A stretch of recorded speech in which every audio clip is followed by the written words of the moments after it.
Welcome back everybody to Forza Horizon 5, and today we're taking a look at the 1992 Mercedes-Benz 500e. So this was part of the W124 range of Mercedes vehicles that were produced between 1984 and 1997. This 500e was produced between 1991 and 1994, and yeah, this has had a complicated manufacturing history behind it. Because basically to fit the much larger engine that's in under the bonnet, they had to go to Porsche to redesign the chassis that this car is based on, because the engine was too large to fit inside, and also then consequently upgrade the suspension and the drivetrain to help deal with the extra power and extra torque that the bigger engine would produce. Now that would be fine, but when it came to actually manufacturing the car, Mercedes realised that in 3 specific places that the car, with its much wider fenders and whatnot, could not fit through certain parts of their factory. So the chassis had to be handmade in Porsche's factory, shipped back to Mercedes to get painted, then shipped back to Porsche to fit the engine and whatnot, and then shipped back to Mercedes to do final fitting and testing, which made the production of each individual car come up to around 18 days per car, which is a ridiculous amount of time to make a car that is, at the end of the day, not a Rolls Royce. It's not a complicated shape. It's not based on a it's not a very high priced car or anything like that. It's obviously still based on quite an ordinary chassis and whatnot, but still, that is a very long time to make a single car. So yeah, can't imagine these were all that profitable for Mercedes, especially given only around 10,000 of these were actually made in those few years. So yeah, not a huge numbered car either. So yeah, but that just means that these are all the rarer for it. And yeah, I've always loved the shape of these early 90s, late 80s Mercedes. So it's really great that we've finally got one from them. And it's even greater that we've got one from them that isn't an AMG car, because obviously a lot of Mercedes vehicles that are on this game and other Forza games are AMG vehicles. So they've got more power, better suspension, bigger wheels, probably spoilers, body kit and whatnot. So to have this as a base car, but a very high powered and very luxurious base car is a great thing. And yeah, like I said, I really do like the look of this vehicle. It's a classic looking Mercedes shape, and yeah, that follows on through onto the interior, where yeah, this was back when Mercedes properly made their cars. So yeah, which is not just taken into account with those 18 days of manufacturing, but just in general the overall quality of the vehicle that is going on.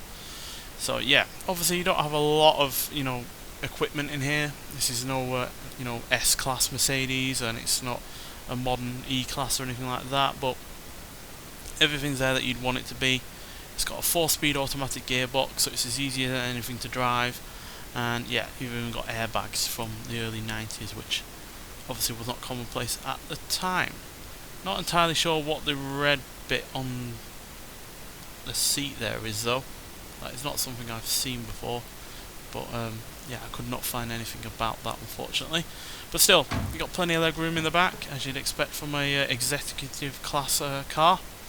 And yeah, plenty of boot space to go along with that. So it's a very spacious, very practical car. And being based, for the most part, on a mass-produced vehicle, everything you can guarantee is going to work. But what isn't a part of the mass-produced W124 line is the engine, which is a massive 5-litre naturally aspirated V8 engine, producing 322 horsepower and 354 pounds-feet of torque, which is quite a lot. It's not a million miles off what the Hammer AMG Mercedes from the late 80s were getting out. So yeah, and obviously this isn't an AMG vehicle overall, although you could get a 6-litre AMG version, which produced more along the lines of the Hammer vehicles, but that was even more limited than this one. So yeah, this is very much a limited car in its own right, but not quite the rarest that you'd find of this type of Mercedes 500e. So yeah, but nonetheless, let's get out onto the open road and see what this car can do. Right, here we are at the drag strip. So with this weighing 3,855 pounds, it's not a rocket kind of car, but it's certainly got a plenty of acceleration and a good, nice V8 surge on the go. So let's see what this car can do before we hit the speed camera, and then we'll get it round the track. So yeah, the automatic gearbox is obviously not going to make the most of the power that we've got going on, but surprisingly it's not got the longest of gear ratios. I was expecting it to be a lot worse. We have certainly seen a lot worse gear ratios from automatic gearboxes from this period before in other cars, so it's good to see that they're not that bad. So nearly 113 miles an hour there, which is pretty good. And yeah, overall this is a good handling and pretty pacey car.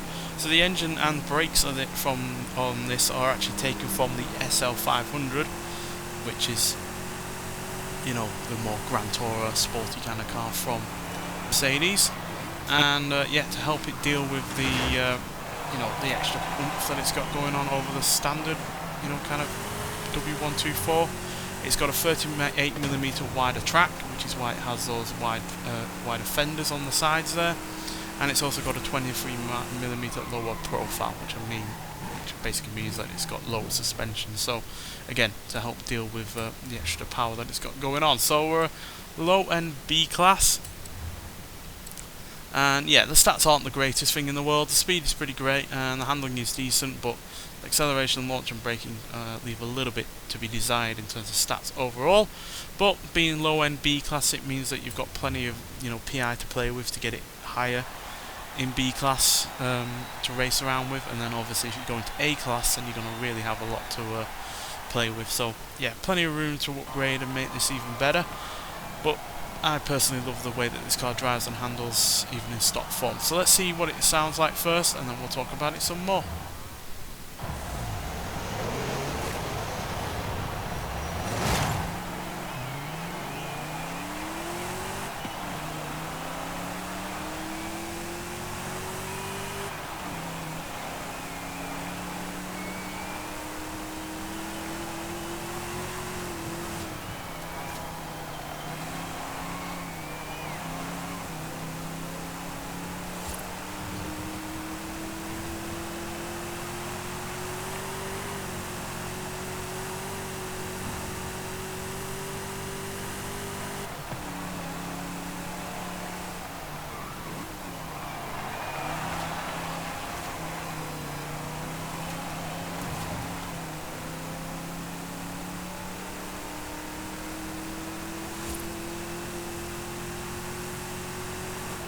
Yeah, the engine sounds pretty good. Not the best sounding V8 ever, but it's still a pretty good sounding one regardless, and it does sound a little bit better on the interior,